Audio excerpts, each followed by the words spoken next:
우리 좌우에 계신 분들과 인사하겠습니다. 잘 오셨습니다. 사랑합니다. 축복합니다. 또 선포하겠습니다. 예수님이 부활하셨습니다. 살아계셔서 당신과 함께하고 계십니다. 예수님과 동행합시다. 할렐루야. 지금으로부터 약 170년 전인 1854년에 영국 런던 소 지역에서 이런 일이 있었습니다. 어느 날부터 갑자기 멀쩡하던 사람들이 구토와 설사를 하더니 불과 이 하루 이틀 만에 온몸에 수분이 다 빠져나가서 새까맣게 변해 죽어갔습니다. 단 열흘 만에 무려 500명이 넘는 사람들이 목숨을 잃었어요. 콜레라였습니다. 그러나 당시 이 런던 시민들과 의사들은 왜 이런 병이 생기는지 그 원인을 정확히 알지 못했습니다. 다만 이 오염된 이 나쁜 공기가 호흡기를 통해 들어와 병을 일으킨다고 추측할 뿐이었어요. 실제로 당시 이 소 지역에는요, 하수도 시설이 굉장히 낙후가 되어 있어서 이 지독한 악취가 진동하고 있었기 때문에 사람들은 이 악취로 인해서 공기가 오염됐고 그 공기가 사람을 이렇게 죽인다라고 이렇게 생각을 하고 있었습니다. 그래서 사람들이 어떻게 대처했을까요? 사람들은 악취를 제거하기 위해서 문을 꼭 걸어 잠그고 비싼 향수를 뿌려댔습니다. 또 반대로 어떤 사람들은요, 집에 있는 공기를 정화시켜야 된다 그러면서 하루 온종일 문을 열어놓고 있는 사람들도 있었어요. 그리고 관공서에서는 공기를 깨끗이 해야 된다고 생각을 하면서 온 동네방네를 다니면서 소독약을 뿌리고 돌아다니곤 했습니다. 그러나 아무리 향수를 뿌려도, 아무리 공기를 정화를 시켜도, 그리고 소독약을 뿌려도 사람들은 계속해서 죽어나갔습니다. 왜냐하면 이 나쁜 공기와 악취가 병의 원인이 아니었기 때문인 거예요. 그럼에도 불구하고 사람들은요, 이 나쁜 공기와 악취가 원인이라고 생각을 하면서 계속해서 공기를 정화하고 그리고 악취를 제거하기 위해서 총력을 기울였습니다.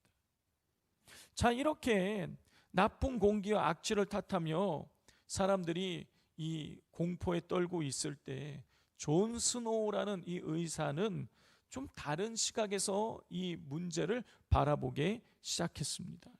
그는 공기가 아니라 다른 그 무언가 다른 원인이 있을 것이다 라고 생각을 하고 목숨을 걸고 그렇게 전염병이 창궐하던 도시를 전수조사하기 시작했어요.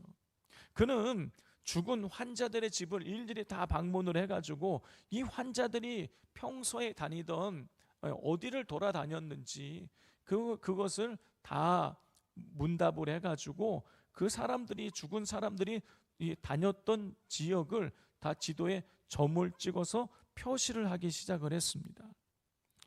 그리고 그렇게 수백 명의 사람들을 전수조사를 하면서 이 사람들이 다녔던 지역을 점을 찍어 조사하다 보니 한 곳에 사람들이 공통적으로 방문한 지역이 있음을 발견하게 되었습니다. 그것은 그 소 지역에 있었던 이 마을의 우물이었어요. 자, 그래서 사람들이 이 방문했던 그 마을의 우물을 찾아가서 자세하게 그 우물을 조사해 보았더니 이 우물 바로 옆을 지나가던 하수관에서 하수관이 터져가지고 분뇨와 오물이 우물 안으로 은밀하게 새 들어오고 있었던 것입니다. 그런데 그 사실을 모르고 사람들은 겉으로 보기에 그냥 우물이 깨끗해 보이니까 그 우물을 마시게 되었던 것이고, 그로 인해서 집단적인 콜레라 감염이 일어났던 것이었습니다. 그래서 존 스노우는 이 관공서를 찾아가서 그 우물이 원인이니 그 우물을 폐쇄해야 됩니다고 얘기를 했지만 이 관공서 직원들은 아니 나쁜 공기야 악취가 원인이지 그렇게 맑고 깨끗한 물이 어떻게 병의 원인일 수 있냐 그러면서 우물을 폐쇄하는 것을 거절했어요. 하지만 이 존 스노우가 끝까지 계속해서 설득을 했고 그리고 결국 이 관공에서 우물을 폐쇄하게 되었습니다. 그러자 그렇게 기세를 떨치던 이 콜레라가 더 이상 발생하지 않게 되었다라는 것이죠. 성도 여러분, 진짜 문제의 원인은 나쁜 공기나 악취가 아니라 보이지 않는 곳에서 흘러나오는 오염된 물이었던 것이에요. 그런데 그걸 모르고 엉뚱한 처방을 내려 수많은 사람들이 죽어 나갔던 것입니다. 자, 놀라운 것은 오늘날에도 똑같은 실수를 반복하고 있다는 것이에요. 성도 여러분, 인류의 역사는요, 되돌아보면 인간이 겪는 다양한 고통을 해결하기 위한 몸부림의 역사라고 할 수가 있습니다.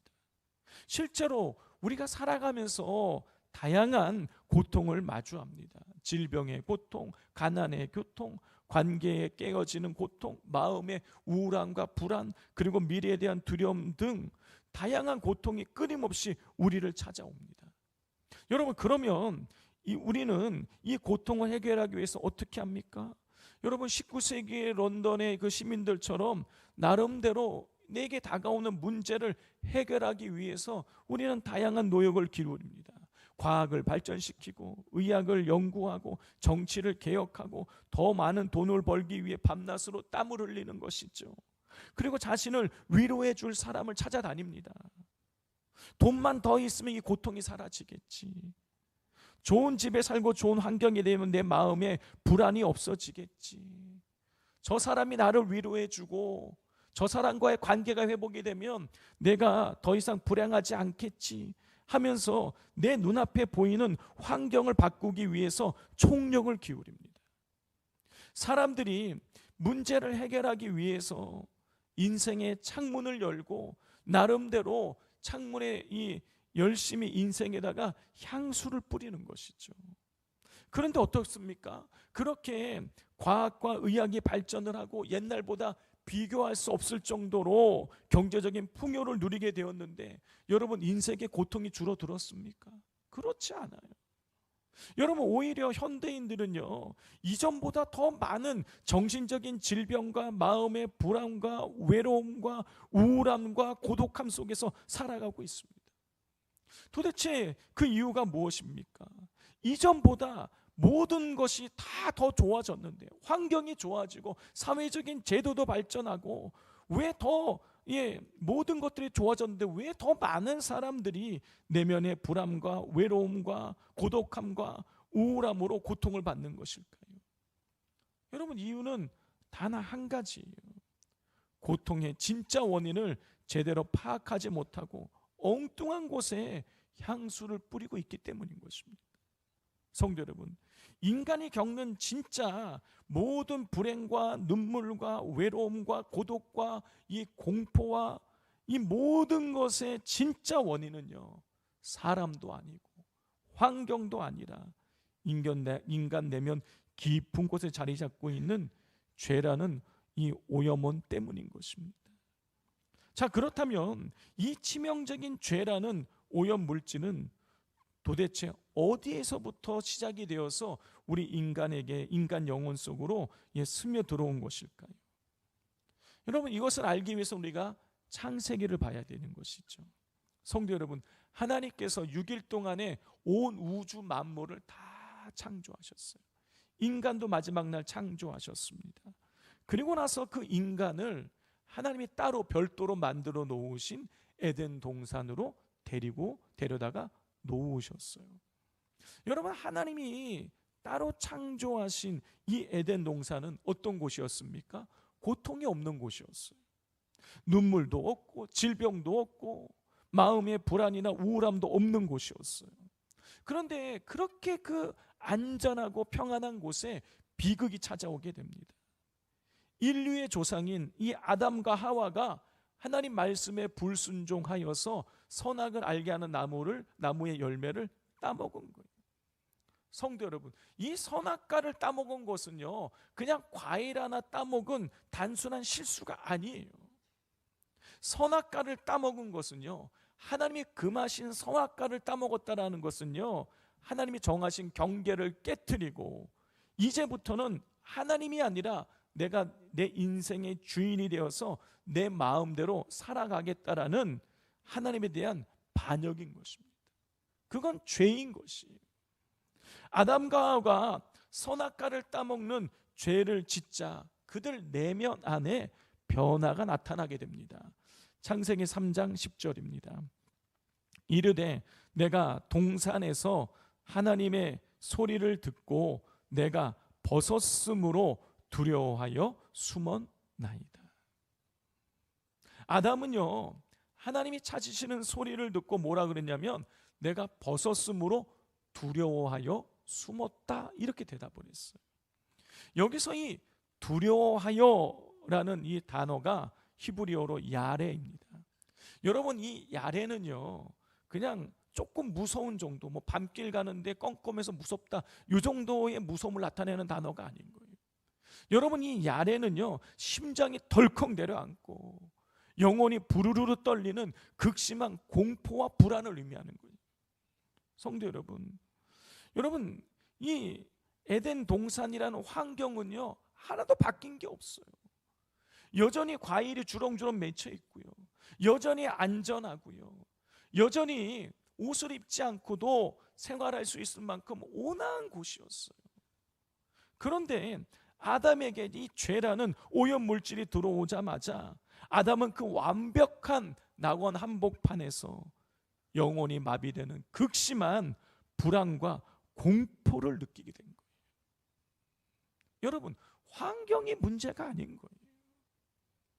내면에 들어와 있는 그 죄가 여러분 인간에게 두려움을 일으키고 공포를 일으키고 불안을 일으키는 것입니다. 문제는 여러분 아담만 그 죄로 인해서 고통을 느끼게 되는 것이 아니라는 것이에요.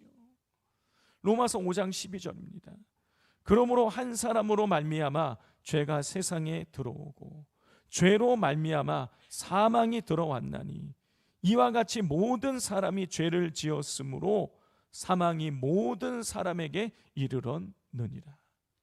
바울은 첫사람 아담의 죄로 인해서 온 세상에 죄가 들어왔고 그로 인해서 모든 사람이 그 죄를 지어서 인간이 겪을 수 있는 최고의 고통인 사망이 인간에게 이르게 되었다라고 선언을 했어요.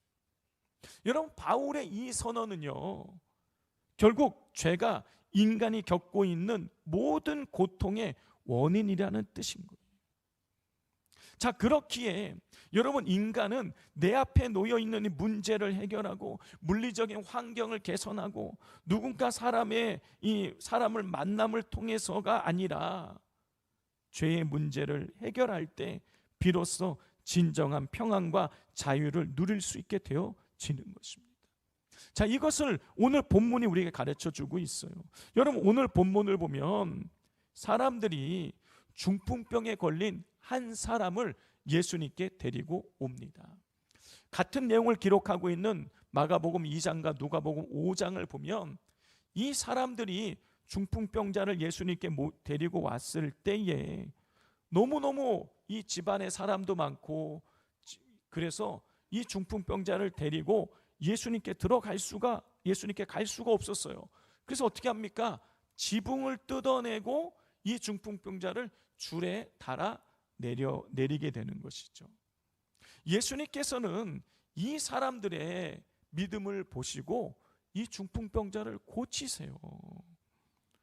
자, 그렇다 보니 우리는 이 본문을 볼 때마다 중풍병자를 메우고 온 이 사람들의 간절한 믿음이나 또 이 중풍병자가 일어나 걷고 자기의 침상을 들고 걸어간 그 기적에 초점을 맞출 때가 많이 있었습니다. 그런데 여러분, 이 오늘 본문의 초점은요, 그 믿음이나 기적에 있는 게 아니에요. 여러분, 물론 중풍병자를 데리고 온 사람들의 믿음도 귀하고 중풍병자가 일어나 걸어간 기적도 놀라운 일입니다. 그러나 마태는요, 이 사건을 기록하면서 치유 자체보다 예수님께서 중풍병자에게 하신 말씀을 더 강조하고 있어요. 여러분, 이 오늘 1절부터 8절의 말씀 중에서요, 중풍병자가 고침을 받게 된 그 일은요, 6절 한 절 딱 한 번 기록되어 있어요. 반면에 예수님께서 죄 사함에 대해서 언급하신 내용은요, 2절부터 6절에 계속 기록되어져 있습니다. 여러분, 2절에서 예수님께서는 중풍병자에게 내 죄 사함을 받았느니라 라고 선언하세요. 또 5절을 보면 내 죄 사함을 받았느니라 하는 말과 일어나 걸어가는 말 중에 어느 것이 쉽겠느냐고 또 예수님 말씀하세요. 또 6절에서는요, 인자가 세상에서 죄를 사하는 권능이 있는 줄을 너희로 알게 하려 하노라 라고 말씀하고 계세요. 여러분, 예수님께서 마태는요, 지금 내 죄 사함을 받았느니라 라는 이 말을, 예수님 하신 말씀을 2번이나 반복해서 기록하고 있고요, 예수님께서 죄 사함을 할 수 있는 권세가 있다라는 것을 또 6절에 또 기록을 해놓고 있어요. 반복적으로 예수님께로부터 죄 사함의 권능이 나간다라는 사실을 계속 강조하고 있는 거예요. 자, 중요한 건 이 예수님께서 내가 내 죄를 사한다라는 이 말씀을 언제 하셨느라는 거예요. 여러분, 내가 내 죄가 사함을 받았느니라, 내가 죄 사함의 권능이 있다, 이 말씀을 언제 하신 거예요? 중풍병자를 고치고 나서 하신 말씀입니까? 고치기 전에 하신 말씀입니까? 고치기 전에 하신 말씀입니다. 여러분, 지금 이 중풍병자를 지붕을 뜯고 달아내린 사람들이 가장 바라는 일이 뭐겠어요? 중풍병자가 가장 간절히 원하는 일이 무엇이겠습니까? 중풍병으로 고침받는 것이에요. 예수님이 그걸 모르실 리가 없어요. 그런데 왜 예수님께서는 중풍병자의 병을 고치지 않으시고 이 죄 사함에 대해서 이렇게 반복적으로 말씀하고 계신 것일까요? 여러분, 그 이유는 죄의 문제가 해결될 때 비로소 인간이 근원적인 자유와 기쁨을 누릴 수 있게 되기 때문인 것입니다. 여러분, 아무리 중풍병자의 죄가 이 병을 고쳤다고 할지라도요, 여러분, 이 사람이 여전히 죄의 종로로 타고 있으면 여러분, 이 사람의 인생은 지옥처럼 변하게 될 수밖에 없는 것이에요. 그렇게 예수님께서는요, 이 중풍병을 고치시기 전에 이 죄 사함의 문제에 관해서 계속해서 말씀을 하고 계시는 것입니다. 여러분, 죄의 문제가 해결될 때 그때 진정한 자유와 기쁨을 누릴 수 있게 되어지는 것이에요. 그런데 바로 이 지점에서 우리 인간은 아주 심각한 문제에 봉착하게 되는 것입니다. 그 이유는 그렇게 인간에게 근원적인 불안과 근원적인 두려움을 일으키는 이 치명적인 죄라는 오염 물질을 여러분, 인간이 아무리 노력을 해도 해결할 수가 없기 때문인 것이에요. 여러분, 예를 들어서 한 사람이 몸속에 악성 종양, 암덩어리가 있다고 한번 생각을 해보십시오. 그리고 그 암세포가 온몸에 퍼져서 지금 매일 극심한 통증을 일으키고 있는 거예요. 그런데 그 환자가 그 통증을 없애겠다고 매일 지독한 진통제를 맞고 피부에 좋은 화장품을 바르고 몸에 향수를 뿌린다고 한다면 여러분, 그 암덩어리가 사라집니까? 사라지지 않아요. 암을 해결하려면요, 몸을 째고 그 종양의 뿌리를 도려낼 수 있는 실력 있는 의사의 손길이 필요한 것입니다. 마찬가지로 인간이 그 고통을 일으키는 죄의 문제를 해결하기 위해서는요, 인간의 그 영혼 깊은 곳에 뿌리를 내리고 있는 그 죄를 제거할 수 있는 영적인 의사의 손길이 필요한 거예요. 성도 여러분, 인간이 죄의 문제를 해결하려고 아무리 노력을 해도요, 인간의 노력으로는 죄의 문제를 해결할 수가 없습니다. 그리고 그 죄의 문제를 해결하지 않으면 인간은 근원적인 불안과 두려움 속에서 고통을 받게 돼요.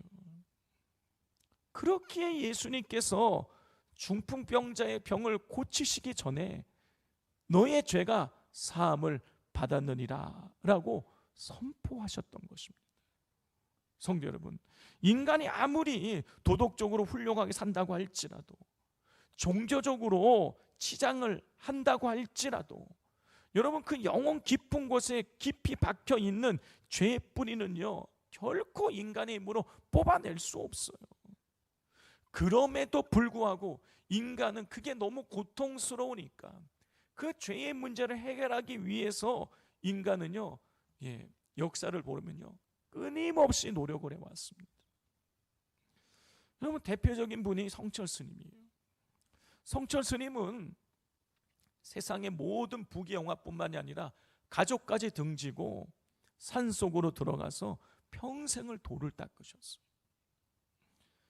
여러분, 그 박정희 대통령이 경부고속도로 닦아서 가다가 이 성철 스님 있는 그 절이 있는 그 산 옆을 지나가면서 성철 스님 만나고 싶다고 사람을 보내서 내려오게 했는데, 나는 그렇게 속세에, 죄가 많은 속세에 내려갈 수 없다 그러면서 내려오지 않으실 정도로 철저하게 자기 자신을 지키신 분이세요. 그리고 본인의 증언에 의하면 어떤 돌을 깨우치기 위해서 8년 동안 잠잘 때도 눕지 않는 이 장자불화의 고행을 8년이나 하신 분이세요. 그러니 여러분, 이 어느 누구보다도 인간이 도달할 수 있는 최고의 극치의 고행을 하시고 돌을 닦으신 분이세요. 여러분, 그런데 그렇게 치열하게 돌을 닦고 극기를 하고 고행을 하면서 그 무언가 깨우치기를 원하셨던 그 성철 스님이 죽기 전에 남기신 그 열반송의 그 내용 중에 이런 게 있습니다. 일생 동안 남녀 무리를 속여 미치게 했으니 그 죄업이 하늘에 가득 차 수미산보다 더 크구나. 산채로 아비지옥에 떨어지니 그 한이 만갈래나 되는구나. 한 덩이 붉은 애가 푸른 산에 걸렸도다. 그렇게 산속에서 돌을 닦으신 성철 스님이 죽기 직전에 한 고백이 뭐냐면, 자신의 죄업이 하늘에 가득 차서 수미산보다 크고 그로 인해서 자기는 지옥에 간다는 거예요. 여러분, 한번 생각해 보십시오. 여러분, 객관적으로 우리가 생각을 해보면 그렇게 평생을 산속에서 돌을 닦으시면서 욕심 부리지 않고 사신 그 성철 스님과 이 죄가 많은 이 속세를 해서 우리가 욕심 부리며 살고 있는 우리와 비교를 해보았을 때에 객관적으로 누가 더 죄가 없겠어요? 누가 더 깨끗하겠습니까? 성철 스님이에요. 그런데 그렇게 깨끗하게 사셨던 그 성철 스님도 평생 그렇게 돌을 닦으신 그 성철 스님의 그 고백이, 내 죄가 하늘에 가득 차 수미산보다 더 커서 나는 지옥 간다라는 거예요. 여러분, 이분의 고백이 주는 메시지가 무엇인 것입니까? 인간의 힘으로는 죄의 문제를 해결할 수 없다라는 거예요. 여러분, 아무리 노력을 해도, 아무리 돌을 닦아도, 여러분, 인간의 노력으로는요, 인간의 근원적인 불안과 고통을 일으키는 죄의 문제를 해결할 수가 없는 것입니다. 그러면 여러분, 인간은 그렇게 죄 가운데에 고통을 받고 두려움을 느끼고 불안을 느끼면서 여러분 그렇게 힘든 인생을 살다가 고통 중에 죽어야 되는 것일까요? 인간이 죄의 문제를 해결할 수 있는 방법은 없는 것일까요? 아닙니다. 여러분 있습니다. 바로 예수 그리스도죠. 예수님께서 우리의 죄의 문제를 해결하기 위해서 이 땅에 오셨어요. 여러분 오늘 본문을 보면 예수님께서 침상에 누워있는 이 중풍병자를 향해서 내 죄 사함을 받았느니라 라고 이렇게 선언을 하세요. 자, 그러자 옆에서 이 소리를 듣고 있던 서기관들이요, 이 사람이 신성을 모독했다고 하면서 분개를 하게 되는 거예요.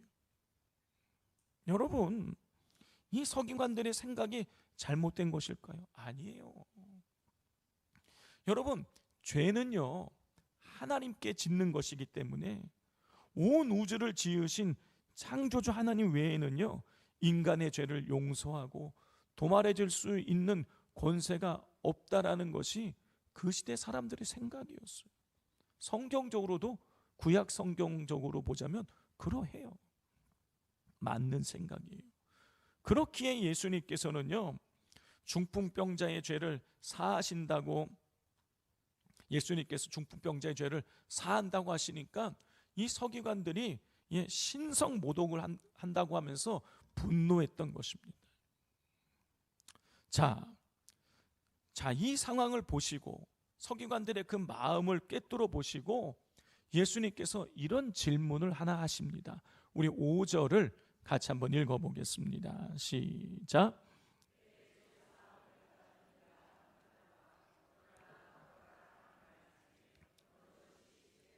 성도 여러분, 내 죄 사함을 받았다고 말하는 것과 중풍병에 걸려서 누워있는 사람에게 일어나 걸어라 라고 말하는 것과 어느 것이 더 쉽겠습니까? 당연히 내 죄 사함을 받았느니라고 말하는 게 쉬운 일인 거예요. 왜냐? 죄가 정말 사해졌는지 안 사해졌는지 눈으로 확인할 수 없기 때문인 거예요. 반면에 여러분 중풍병자에게 일어나 걸으라고 말하는 것은요 매우 위험한 거예요. 왜냐? 일어나지 못하면 내가 거짓 선지라는 것이 단번에 탄로가 나기 때문인 것입니다. 자, 그렇기에 서기관들은요 당연히 내 죄가 사함 받았느니라라고 이렇게 말하는 것이 훨씬 쉽다고 생각했을 거예요. 자, 그러나 그것은 인간의 얕은 생각일 뿐인 것입니다. 영적인 차원에서 보면요 전혀 다른 것이에요. 성도 여러분, 예수님께서는요 육체의 질병을요 말씀 한마디로 얼마든지 고치실 수 있는 분이세요. 그러나 인간의 영혼을 옥죄고 있는, 인간에게 근원적인 고통을 일으키는 이 죄의 문제를 해결하기 위해서는요 예수님이 엄청난 대가를 치르셔야만 되는 거예요.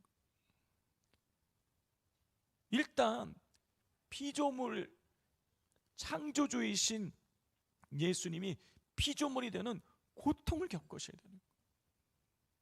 여러분, 개나 고양이나 사람이나 똑같은 피조물이에요. 근데 만약에 우리가 개가 되고 고양이가 된다고 생각해 보세요. 얼마나 비참한 일이에요. 그런데요 예수님이 인간이 되시는 건요 피조물이 피조물 되는 것보다 훨씬 더 어려운 일인 거예요. 그건 굴욕인 거예요.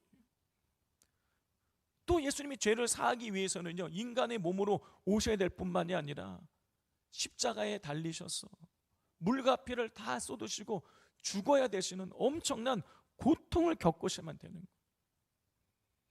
그 십자가의 그 처절한 대속이 있을 때만이 인간의 죄가 사해질 수가 있는 거예요. 그러므로 영적으로 보자면은요 병을 고치는 것보다 죄 사함을 선포하는 것이 비교할 수 없을 정도로 어려운 일인 거예요. 그런데 예수님께서는요 당신께 죄 사함의 권한이 있음을 보여주셨어요. 예수님께서 5절에서 내 죄 사함을 받았느니라고 말하는 것과 일어나 걸으라는 말 중에 어느 것이 쉽겠느냐고 질문하신 다음에 이렇게 행하셨습니다. 6절을 같이 한번 읽겠습니다. 시작.